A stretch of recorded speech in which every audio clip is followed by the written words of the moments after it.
Hello everyone, my name is Diane Melville and I am the resident, I guess you could call me a paying for college scholarships and community college expert over at SALT.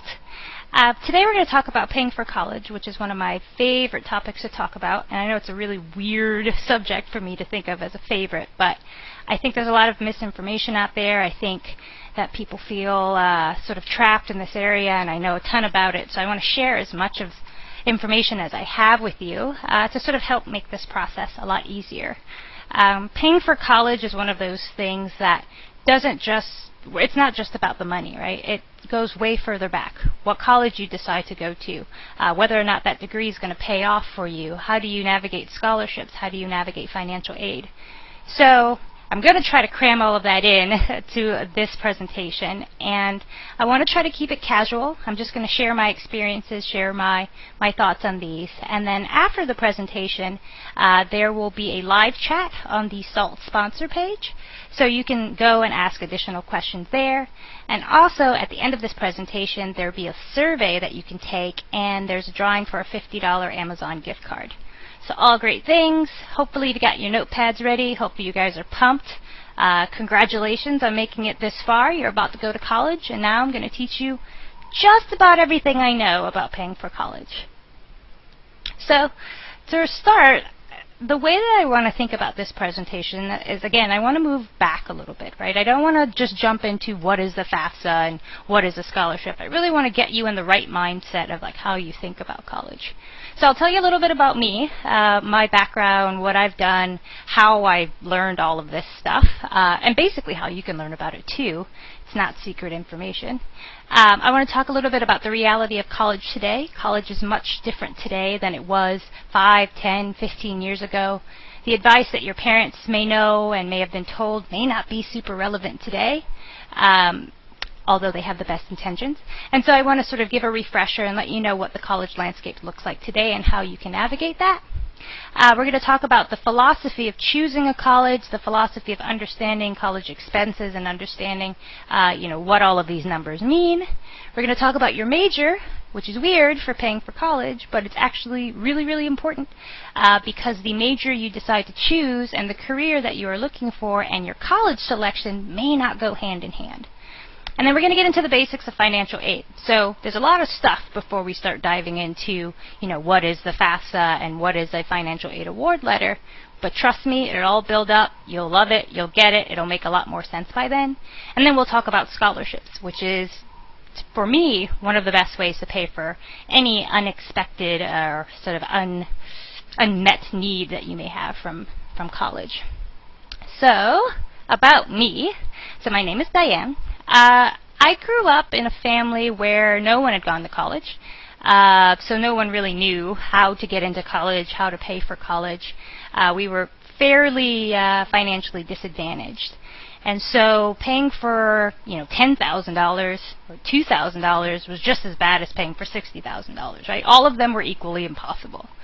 And so I had to research a ton. I had to learn about everything related to financial aid. I had to learn about scholarships. I had to learn about the FAFSA, everything on my own. I didn't even have a computer back then, so it was a lot of library work. But after a couple years, eventually I really got the hang of it, and I started to apply for scholarships, and I started to apply for hundreds of scholarships. I've applied for over 300 scholarships in my time in high school and in early college. Because the more I started to do it, and the more I started to tweak and get comfortable with it and use the knowledge that I'm going to share with you today, the better I became at it, and the more scholarships I started to win, the better financial aid packages I was able to negotiate with my colleges. So I came from a place, I didn't have a family where my mom and my dad were sort of on me every day telling me to go to college, and they went to Ivy Leagues and they were teaching me how to go to college. I had nothing. I had zero. I had zilch. I barely had a counselor. So I'm coming to you from the perspective of I was just a student, you're just a student. I'm going to try to help you get to where you need to go, and don't feel as if you can't do this yourself, because it's totally possible. Also, I wrote a book, which I was really excited about. My book is called The Community College Advantage, and I wrote this book because after learning everything that there was to learn about college finances, I realized that community college was the best bet. It was a low-cost, super high reward college experience where you spend 2 years in a community college and you transfer to a 4-year school to earn your bachelor's degree. And for me, that made the most sense. And I wanted to write a book to students to explain what that process was like, and also to help students that go to community college figure out how to get to the next step. So we're going to talk a lot about community college as we move down in the presentation. But if you're interested in community college, if you're planning on going to community college, if you have a friend that's planning on going to community college, or if you're a parent and you just really want to explore what this option is like from both a logistics and day-to-day, culture of attending community college, there's a lot of practical advice. I took everything I knew, just like I'm doing in this presentation, and jammed it into this book. You can find it on Amazon, and I hope you all enjoy that book. So I'm coming to you from SALT. SALT is a money coach. SALT is jam-packed full of tools, articles, tips, videos, a lot of them featuring me, where we talk about every single aspect of money management, down from college expenses to credit cards to debt management. You name it, if it's related to money, SALT has your back. And I've contributed a lot to SALT in terms of my time, my effort, videos. I put everything that I had into SALT. So if there's anything in this presentation that you find a little bit confusing or you may want more information on, if I didn't write about it on SALT, someone else super knowledgeable has. And you can easily go down to the SALT website, check out this information. It's great information, really well done, really beautiful, really easy, and it's written with you in mind. So I highly encourage all of you to check out SALT if you can. Now for the fun stuff, the college reality. So it's going to start, and it's going to sound a little negative, but why are you going to college? And it's a question that I don't think a lot of us stop and ask ourselves, because college is just the next thing that you do after high school, right? There's not really a lot of questions around it. Most people expect you to go to college, especially if you have good grades and if you're a motivated student and you want to, pursue your career. You think, well, I've got to go to college. But nowadays, things are a little bit different, and the college payoff may not be as guaranteed as you may expect it to be. And so what I encourage a lot of students to do, and what I want you to do as we talk through these next slides, is from an honest point of view to really think about what you want to do with your career, with your life, what you want to study, and really think deeply if you need to attend college, if in the way that you anticipate attending college, right? Maybe it's community college, maybe it's a 4-year school. Really think about that. And as I'm going through these slides, I'm going to be asking you lots of questions. I'm going to be sort of teasing you to make sure that when you go to college, not only do you understand how to pay for college, but you really have a game plan set so that you can say, I'm going to college because of this. This is going to be the payout. These are my potential job opportunities. If you don't have that question answered, then you got to go back to the original question. Why are you going to college? And a lot of times college is really fun. It's 4 years. You meet new friends. You get to get away from your parents. If you're a parent watching this, your kid gets to get away from you. But at the end of the day, it's a really big expense. It's a really big endeavor nowadays, right? It's not the same as it used to be. And so I want everyone to start from scratch before we talk about any of this and really just assume that college is an option, but it's not a guaranteed only way to go. And that's going to sound weird given this whole presentation, but just hear me out as we continue and it'll make a lot more sense. So let's start here. 30% of people in the United States have a bachelor's degree, and a lot of these people don't have jobs that require a bachelor's degree. We have janitors, we have bartenders, restaurant servers, and not that these are bad jobs, right? I don't want to look down on anyone who's a janitor or a restaurant server. These are fine.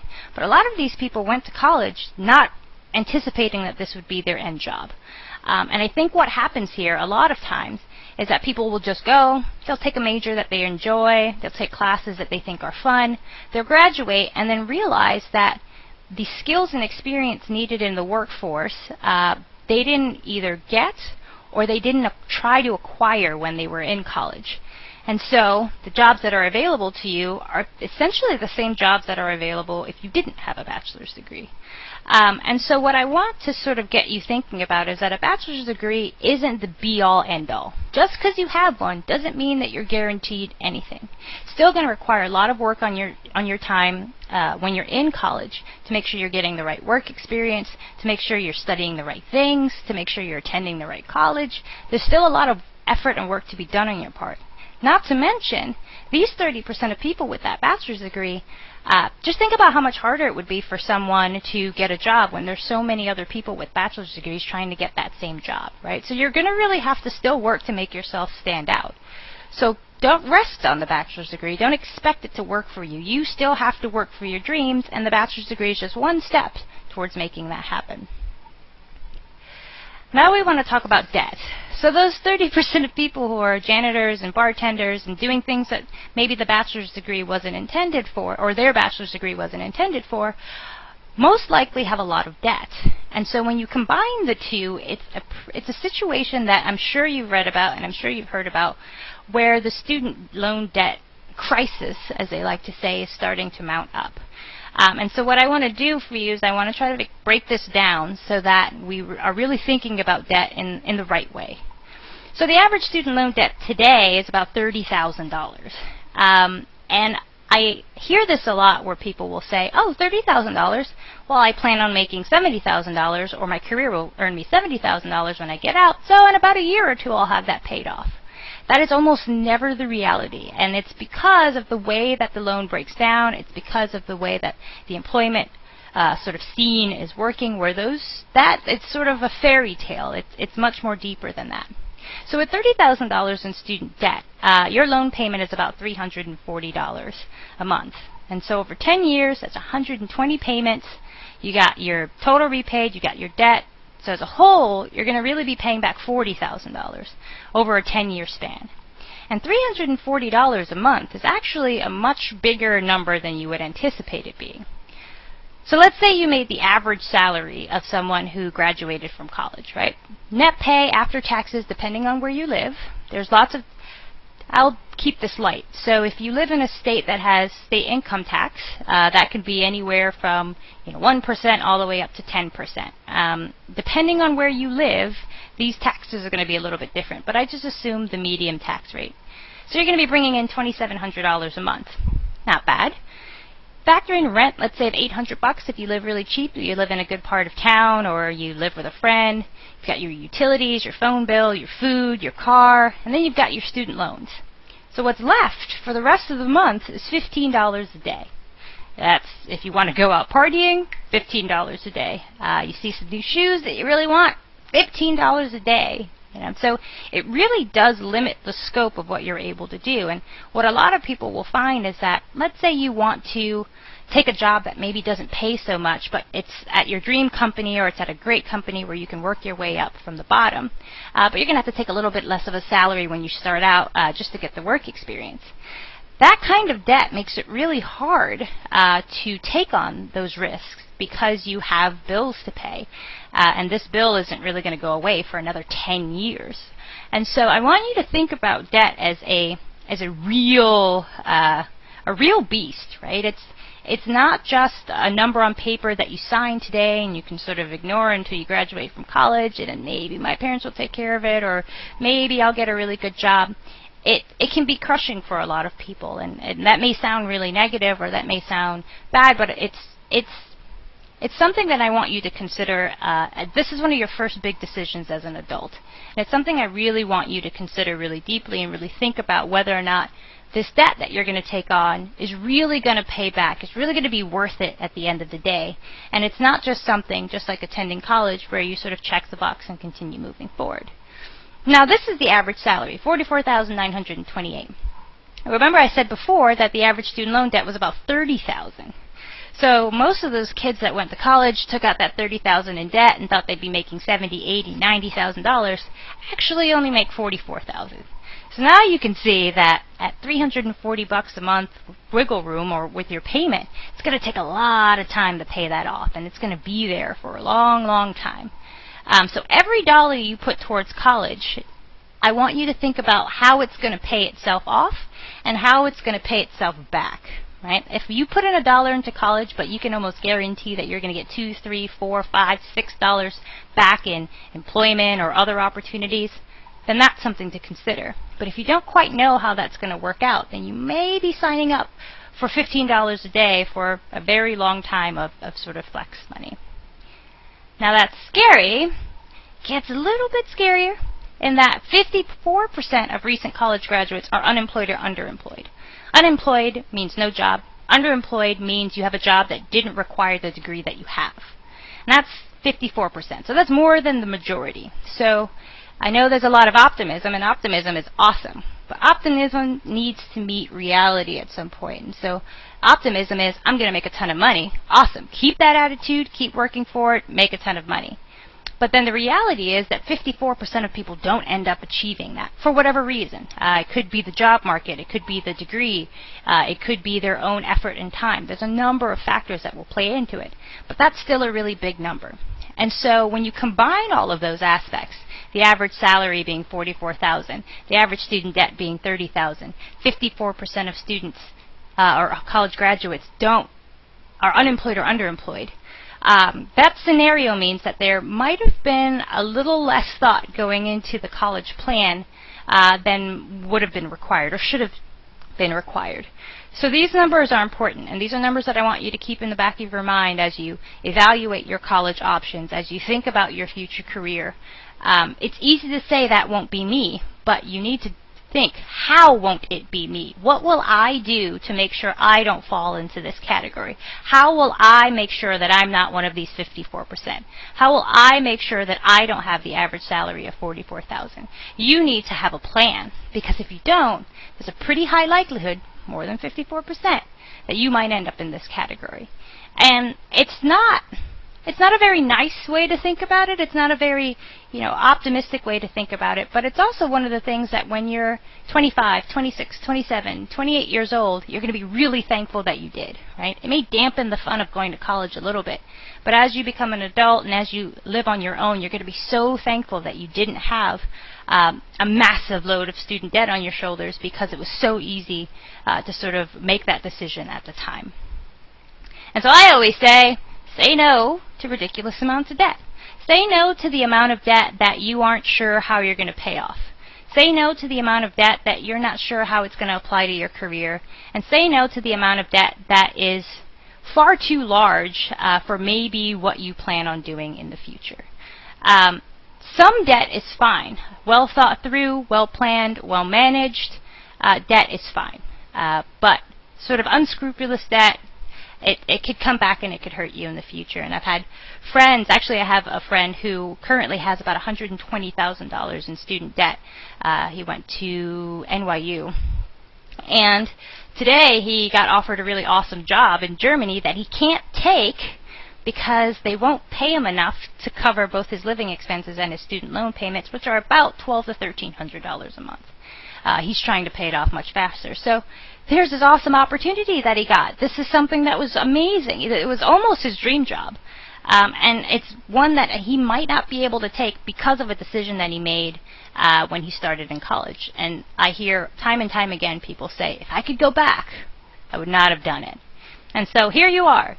Wonderful opportunity. You have the ability to make the smart decisions for your future today.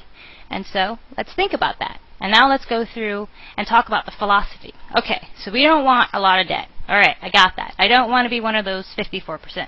Cool, we got that. So how do I do that? That's where we start.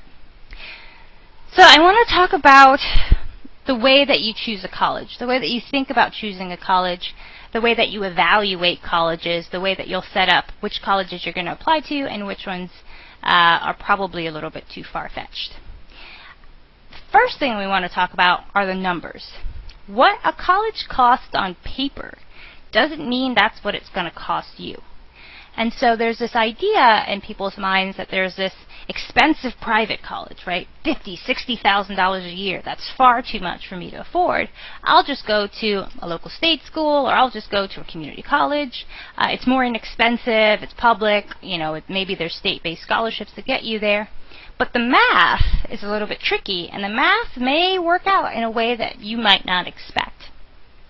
So let's compare two schools. We have a traditional expensive school. $52,000 by anyone's means is expensive. Inexpensive school, let's say it's a state school, or maybe you're just going out of state to a state school, and so the total cost is $24,000. And when I say total cost, I mean cost of attendance. So that includes tuition, that includes room and board, that's going to include your books, that's going to include all of the various expenses related to attending that college. Tuition alone is usually pretty high, and let's say for a school that's $52,000, I would assume tuition is about $38,000, $36,000, then you have room and board and all the other things mixed together. So let's assume that these two numbers are everything. So with the expensive school, we got a Pell Grant. Let's say if you are a student that qualifies for a Pell Grant, you have a Pell Grant, full Pell Grant. Other grants and other scholarships, let's say, is $2,500. And then an institutional need grant. So let's say you're a low-income student, or the school qualifies you as a student that needs a significant amount of financial assistance, and they offer you a grant. Institutions do this. They may say, hey, this student has an EFC of 0, or this student has an EFC of 500. These are all just examples. I can't guarantee that you'll get the scholarship just because you have an EFC of 0. But and a lot of times the schools will look at a student with really low family income, and they will offer them a grant. And expensive or private schools, and schools with large endowments, and schools with very generous financial aid policies are able to do this. They're able to give a student something in the size of $36,000, $40,000, $30,000, $25,000, whatever it is, in a very large grant called a need-based grant, which is specifically related to your ability to pay for college. Now if we look at the state school, so let's say this school, not as big of an endowment. Sure, it's cheaper on paper. You still got the same Pell Grant. You still got the same scholarships. But what's missing now is that institutional grant, right? That institutional scholarship that was going to give you the push. Maybe the school might give you one in the range of like $2,000 or $3,000. But for the sake of comparison, this school didn't give you one. So now you've got this, what you thought was on paper, a very expensive school, where now you really only owe $8,500 a year out of pocket. And then we've got this other school that on paper was really inexpensive, but yet, when all the numbers add up together, you still owe $16,500. And so this is really the nature of selecting schools. This is really the nature of saying, it's not just about what it costs on paper, it's about what it's going to cost me. It's about what the school is going to give me. It's about my financial situation and how it applies and how it adds up to the school that I want to go to. And so the bigger question is, well, how do I know that they're going to give me this institutional need grant? How do I know that this expensive school is going to give me what I need? How do I know that the inexpensive school won't give me what I need? This is a sentence that I love to look for on financial aid websites of any institution that I would be interested in applying to. We meet 100% of demonstrated financial need. What that means is when they get your financial aid application, be it their own, be it the FAFSA, whatever application you have to fill out, if they see that your family cannot afford to pay or can only afford to pay XYZ, they will meet 100% of the need that you've demonstrated. They will pay 100% of the remaining portion that you cannot afford. And you can find this sentence either on the financial aid websites of these colleges. Look through, look for, it's a good practice to just read their financial aid websites thoroughly anyway. But usually you can find it in the area where they talk about their grants. Usually they'll have a little chart where they'll describe how much money they give on average to students of different income brackets. Take a school like Wellesley, for example. Wellesley is a small liberal arts all-girls school in Wellesley, Massachusetts. I don't know if they are today, but they were a school that met 100% of demonstrated financial need. And they'd have a chart on their website that showed, well, students whose family made less than $40,000, we gave an average grant of $37,000. And you can sort of use that information to estimate, it's no promises, but to estimate how much financial aid you'll receive. If they don't have that information on their website, that doesn't mean that they don't meet 100% of demonstrated financial need. Maybe they just didn't put it on their website. So if this is a school you're really interested in, I would call the financial aid office and I would ask them, hey, what percentage of demonstrated financial need do you offer? My family makes X number of thousands of dollars a year. Do you have examples of the average amount of financial aid you offer to families in this case? That's really a hard question. Most people will say, oh no, we can't give out that information, or we can't share that over the phone. But just try to get a feeling of how they calculate their financial aid. And if you're looking at a really expensive private liberal arts school, Ivy League institution, one of those schools that's up on the list, big price tag, chances are, depending on your financial situation, you may get away with paying significantly less at a school like that than you would at a school that on paper seems a little bit less expensive. And so that's lesson number one. You want to dig for that information as much as possible. And you don't want to write off a school simply because the sticker tag is really high. You want to write off a school that isn't as generous with financial aid as you may like them to be. In some cases, you really won't know that information until you apply. But that doesn't hurt. Applying costs the time and effort it takes to write the essays and to pay the fee, and then you'll get your financial aid award letter and you'll be able to compare. Later in the presentation, we'll actually go through a financial aid award letter to see what that looks like. So if you do take a gamble and you apply to a school, you'll know whether or not you're getting a good deal. So now for something I'd like to bring up. So we talked about expensive school and we talked about inexpensive school, and somewhere in between there's community college. Right? Depending on the community college you go to, if it's in your area, if it's out of area, community college usually costs about $2,600 a year. And community college is an opportunity that when I first heard about it when I was a high school student, I thought it was too good to be true. I didn't really think it was going to work out the way that they said it was going to work out. Because essentially I sat down and this dean, who was very kind, said that, well, you'll go to community college, you'll pay $2,600 a year, you'll take your general education classes. These are your basic classes like English, math, calculus, all of these the basic classes that are going to be the same no matter where you go. You're going to take those for about 2 years, do 2 years worth of work. And then when you're done, you're going to take those credits, you're going to take your GPA, you're going to take everything that you've done for the last 2 years, and you're going to apply, just like you guys are doing now, to apply to a 4-year school. You're going to apply to a 4-year school to finish the rest of your 2 years off there, and then you earn your bachelor's degree. And your bachelor's degree doesn't say community college and XYZ school, it just says the name of the school. So your bachelor's degree and someone else's bachelor's degree who was there all 4 years looks exactly the same. Is exactly the same. And so that sounded a little far-fetched to me. And I decided to give it a try because it just looked too good on paper for me not to. And community college was one of those experiences where if I could go back today, I'd do it over again. If I could take any friend, anybody that I know, and I could tell them the one best piece of advice I have, it's community college. I'm biased. I think it's one of the greatest things that there are. But it's definitely something worth looking into. And it can be a little hard to swallow at first because you don't get the, what I like to call, rah-rah, sis-boom-bah of a 4-year school, right? There's really not a lot of sports teams. There's no dorms, typically. You go, you take your classes, and you go home. A lot of kids decide to stay with their parents when they're in community college to make it cheaper. So you go to school, you take your classes, you come home. It's that way for 2 years. It can be fun. You'll meet great people from all over the world. I went to school in Miami, community college called Miami-Dade Honors College. And an honors college is a specific program within a community college where you can take much more difficult, challenging courses, almost like AP in high school. And that looks really good on your resume when you're applying to Ivy League or upper division schools. And it also makes it a little bit more challenging if maybe you found the traditional work to be not as challenging as you would like it.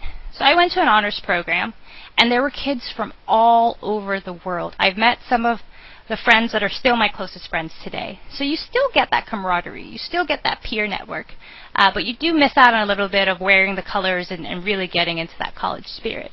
But if you can put that aside for a moment, what community college really offers you is the opportunity to test out college, test out majors. Do I really like biology? Am I more into engineering? Is this going to be too hard for me? It's sort of a way to say, this class costs $150. I'm going to take this class, give it a whirl. If it works out, great. This is something that I could use to sort of decide if I want to continue pursuing this major.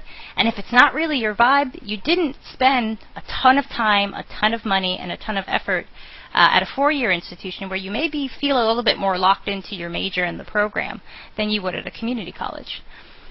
So transfer is that process of moving from a two-year, the community college, to a four-year school. And transfer is something that you can do to almost any four-year school in the country. I think Princeton doesn't allow community college transfer students, but other than that, I think almost 99.9% of other schools do, including Harvard, Cornell, some of the best schools in the country, accept transfer students every year. And the reason I like transfer so much is that the admissions rates for transfers can oftentimes be better, if not the same, but statistically even a little bit better than applying from high school to a four-year school. So I'll give you an example. Across the Ivy Leagues, your chances of getting in from high school are about 10% on aggregate, right? If you took everybody's admissions rates, you know, Brown, Cornell, Harvard, everyone, you add them and you average them, it's about 10%. For a transfer student, it's also 10%. But here's the biggest difference. When you're applying from high school, you're applying with, you guys know, like 30,000 other kids, right? Everybody wants to go to these schools, and you're competing against a totally different set of students, right? Now you've got 30,000 kids, maybe 10,000 of them where Harvard was their dream for their whole life. They're going and they're applying. Whereas with community college transfer, on average, you're applying against 1,500 students. So same chance, but the competition is a little bit lower. And for me, that's really important. I think with community college, you have 2 years to really prove yourself, to get the best grades possible. So if you did poorly in high school, this is your chance to really shine. If you did great in high school, this is your chance to prove that you can handle college work. You take those grades, and you're showing that you're a mature student who is ready to continue the college experience and has a pretty high likelihood of graduating, which is something that schools really look for. When colleges select a student, they're hoping that the student stays all 4 years, graduates, and gets a job, because that's really how these colleges are measured, right? That's really what they care about. And from a high school standpoint, they're really taking a gamble, right? They have no idea. You've never been to college. You've never been away from your family. So the bar is a little bit higher for some of these more prestigious institutions to get in. But from community college, you've already shown that you can hack it, right? You've already shown that you've got 2 years worth of maturity and college experience under your belt, and here's your performance record. So it's a little bit easier to sort of showcase yourself and stand out from the crowd transferring from community college. And then lastly, we have scholarships. Now, the average scholarship nowadays is around $2,200, $2,300. You win one scholarship of that size, and you've paid for your entire year of community college. It's pretty good. I mean, for me, I had lots of scholarships coming in. I've won hundreds of thousands of dollars worth of scholarships, and I decided to go to community college because the majority of my scholarships would go back to me because the tuition and cost of attendance was so much lower. So that's my PSA, public service announcement for community college, but it's an interesting option. If you ever feel pressured to make a financial decision when it comes to colleges that you may not be comfortable with, just know that community college is a really good option. It's not where the losers go. It's not where the failures go. Most people, actually the average person at a community college is a 28-year-old white female. Not typically what you would think of when you think of community college, right? And these are people who go on to, earn their bachelor's degree. They go on to do great things and do their careers. So think about it. Always know that it's an option. Always know that it's something there. And if you are really interested in it, you can pick up my book and you can read a little bit more about what community college has to offer. But I'll let that slide. I'll stop with community college. So far we've discussed how to think about colleges from just not what it costs on paper, how to evaluate whether or not they're going to be generous with financial aid, and we talked about the community college option. So now we're going to talk about your major. And I'll do this really briefly because your major is a personal thing, right? Whether you've decided that you want to study something because you were inspired, whether it's something your parents have done, whether it's something you just find really interesting, it's going to be really hard to move away from a major that you find really interesting. So I'll keep it really brief, but what I want everyone here to do is I want everyone to know exactly, or at least a really good idea of what careers, entry-level careers, mid-level careers, senior-level careers are for your major. What are those pay in your area? How competitive is it? What kind of experience do you need in order to get that job when you come out of college? And you can have any one of these majors. You can study STEM, you can study liberal arts, But it's important to know before you decide on a major, before you decide what you're going to study, that you know what that's eventually going to lead into. Because if you don't, again, you're taking on a potentially large burden of these finances, and you're not really knowing how it's going to pay off, and you're sort of rolling the dice there. And we've already talked about how that could play out. So one of the best ways to do it is to just search online. Let's say you want to be a writer. You can look up content writing jobs in your area. You can look up, writing position, journalism. Look at these different careers, places like salary.com, places like the Bureau of Labor Statistics, which is like a big government entity. But that place will tell you, hey, the outlook for the next 5 years doesn't look too good if you're studying to become a nurse. And they'll say why, and the statistics, and the hiring, and what areas hire more and what areas hire less. So Bureau of Labor Statistics, it's even hard to say, is an interesting place to go to find general big outlook about your career. But really what you want to do is just go to the job boards. Just Google some stuff and really just figure out if there's opportunity in this area. And you may be surprised. There may be more, there may be significantly less. But do your research, do your homework, know this. And if things look a little dicey, maybe there are not a whole lot of careers, or maybe it's super competitive, at least you have that information and you can act on it. You can act on it early before you graduate from college.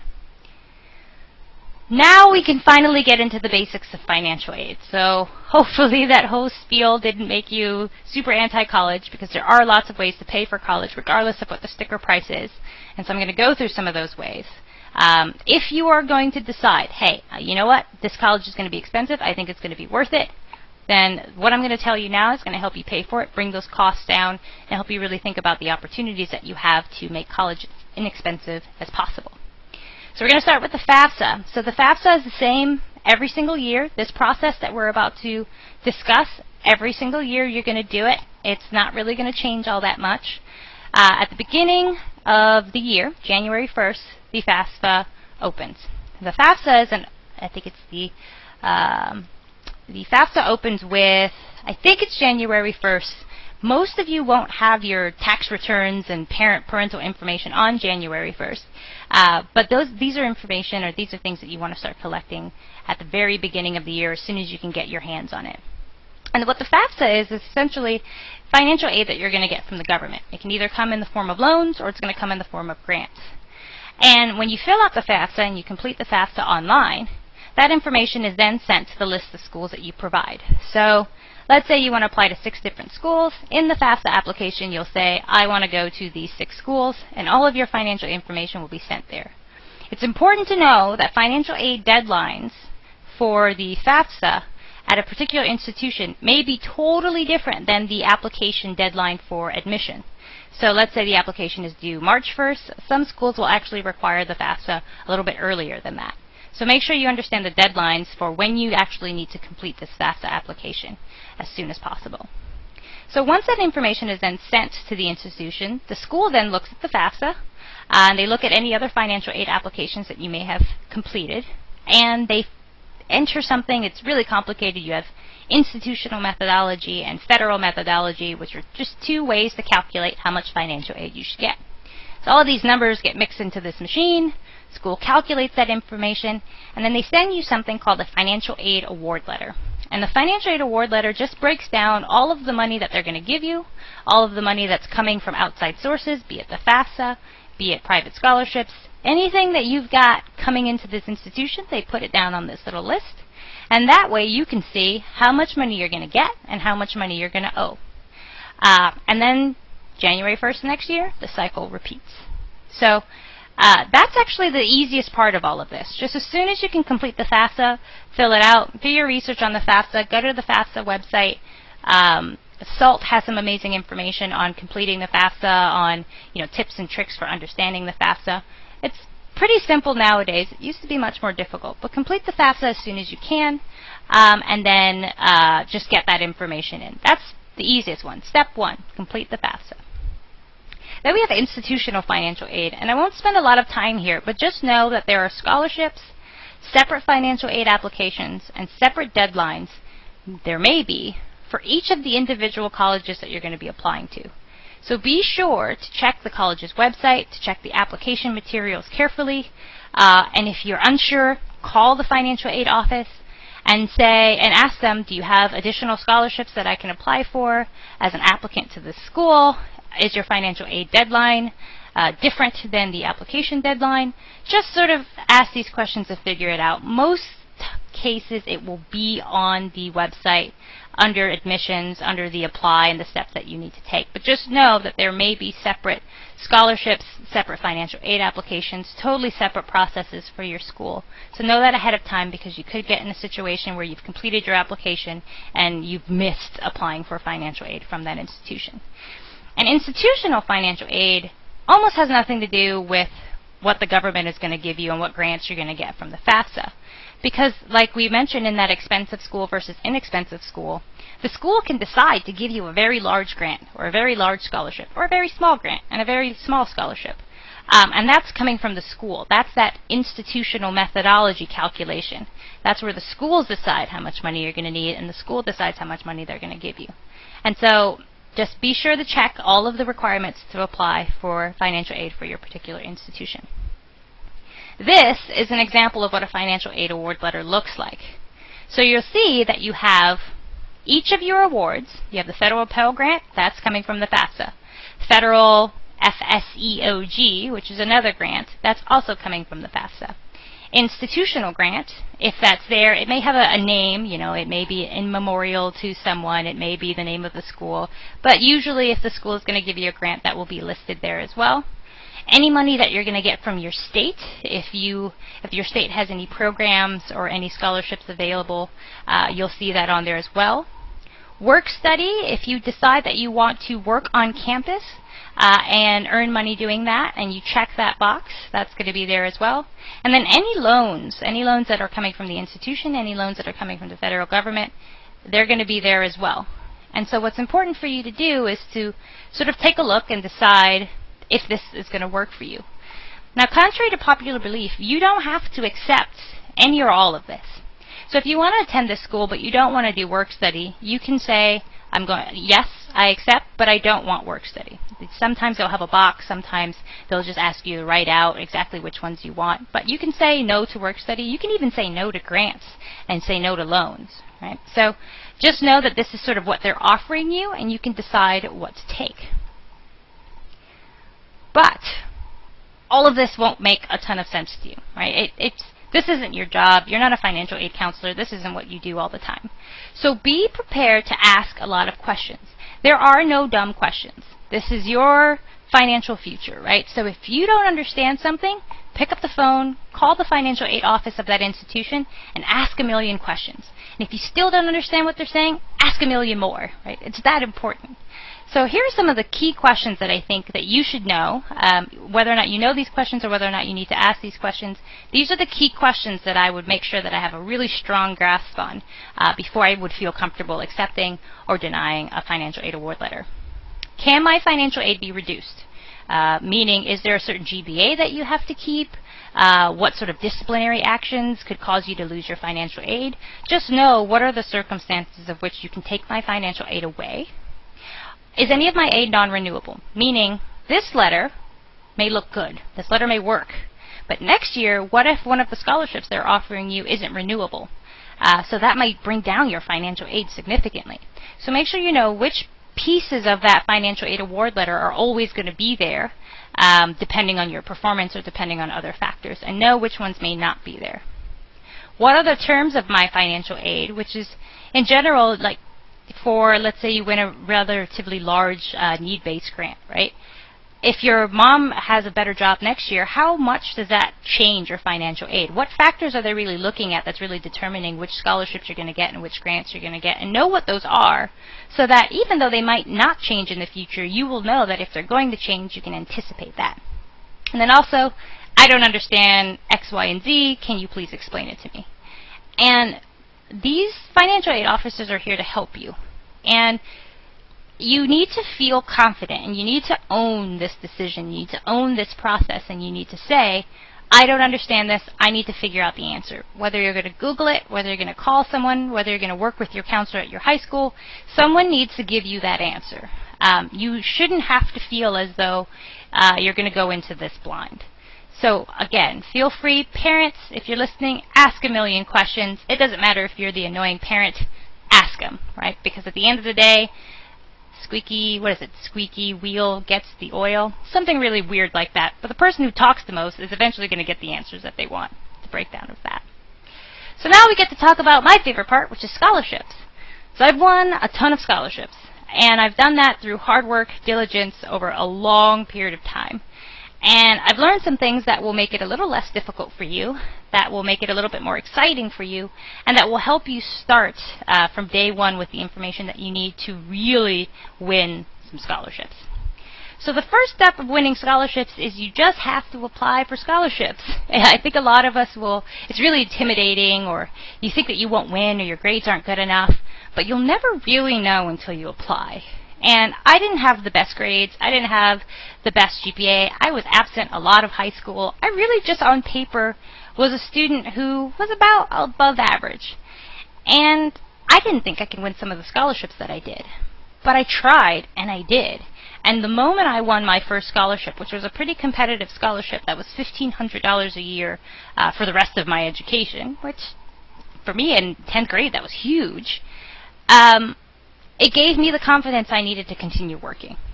And so I want everyone here to sort of make a pledge to themselves that if you have unmet financial need, apply for at least 2 scholarships a month. Look for and find at least 2 scholarships a month to apply for.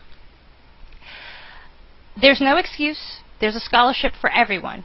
Career interest, major, gender, parental, your mom's sexual orientation, your parents' race, your height, whether you're left-handed or right-handed. There really is a scholarship for everyone. If you can't find a scholarship, it simply means you aren't looking hard enough, or maybe you don't know what it takes to look hard enough. I would search for scholarships maybe 1 to 2 hours a day. And at first, I was finding a ton of scholarships because it was really easy to find scholarships the very first week or 2 weeks that I started looking. But once I scraped the surface and I got all the good, easy-to-find scholarships, then it started to get a little bit more difficult. And you just have to dig a lot deeper. You have to get really creative. You have to use different methods and ask counselors and check other people's websites and check Facebook pages. And you have to just get really hungry. You have to want to find these scholarships. I talk a lot on SALT, if you look at my articles on SALT, about really unique ways and tips and tricks that you can use to find scholarships. So I suggest that you check that out. I try to go as in-depth as possible and make it a guide. But for most people, you can just start with a scholarship search engine. Scholarship search engines are websites that just collect as much information as possible about scholarships and create little databases where you say, hey, I'm a student with a 3.5 GPA studying this. I live in this area. My parents are this. Find me scholarships. And they'll provide a list of scholarships for you that you may or may not be eligible for. So click on those scholarships, read the information, write down the deadlines, really research the scholarship, and if it's a good fit for you, if it's one that you can apply for, that you're eligible for, put it away in your bank and take the time to apply for it. These scholarship search engines, there's many, many of them. These are the ones that I heavily recommend. And so try these first. You can check these scholarships every single month, or these websites every single month. There will be new scholarships added, almost daily and weekly. And that's just the beginning, but that should really get you your first cohort of scholarships to apply for. Don't pay any attention to the name of the scholarship. Read just the eligibility requirements of these scholarships and make sure that you are fit. Some scholarships will say things like, this is for the Black Men of America scholarship, but you could be a female in order to apply. So ignore the name, check the eligibility requirements. It's the most important piece of the scholarship. And if you're eligible for it, then apply for it. So these are some details about the actual scholarship application itself, and we're actually running out of a little bit of time. But a lot of this information is going to be on SALT, especially this graph, because the most important part of a scholarship is the scholarship essay. And I go into a lot of detail here. I can actually do a full other hour presentation on just the scholarship essay. But what I want to get across to you is this is the most important piece. The amount of time you spend applying for scholarships, 90% of that time should be focusing on your essay. You can create essays that you can reuse, because a lot of scholarships are going to ask for the same essay. They're probably going to ask for your career goals or personal statement. So what you want to do is you want to start writing a really good essay that is based on that topic, and you want to edit that essay as much as you possibly can, and then you want to use that essay for as many scholarships as you can. So again, this graph is going to be on SALT, and I have tons of articles and information related to, and videos related to how to apply and how to write the best scholarship essay possible. So now it's time to end. So luckily I just made it. Yay! So now it's time to end, and basically what I want to end this presentation with is college, like everything else, is a big part of your life. It's the next big step of your life. And the more ownership you take over the decisions that you make, be it what college you go to, how much you're going to spend, what are you going to study, and what your career is going to look like afterwards, the more diligence you do on that topic before you make a college decision and before you make a financial aid decision, the better equipped you will be to be successful afterwards. Really, the only regrets that people have after college is not really thinking about this stuff before they went to college. So you're in a great position. I hope I've given you as much information as I can about this topic. Again, there'll be live questions after this presentation, so I'm sure you'll have tons of questions, and I'll be there to answer as much as I possibly can. No question is too silly. Give me everything you've got, and most of all, I wish you all the best of luck on your college journey, and I hope that everything works out exactly the way that you hoped it would. Have a great day, everyone, and thank you.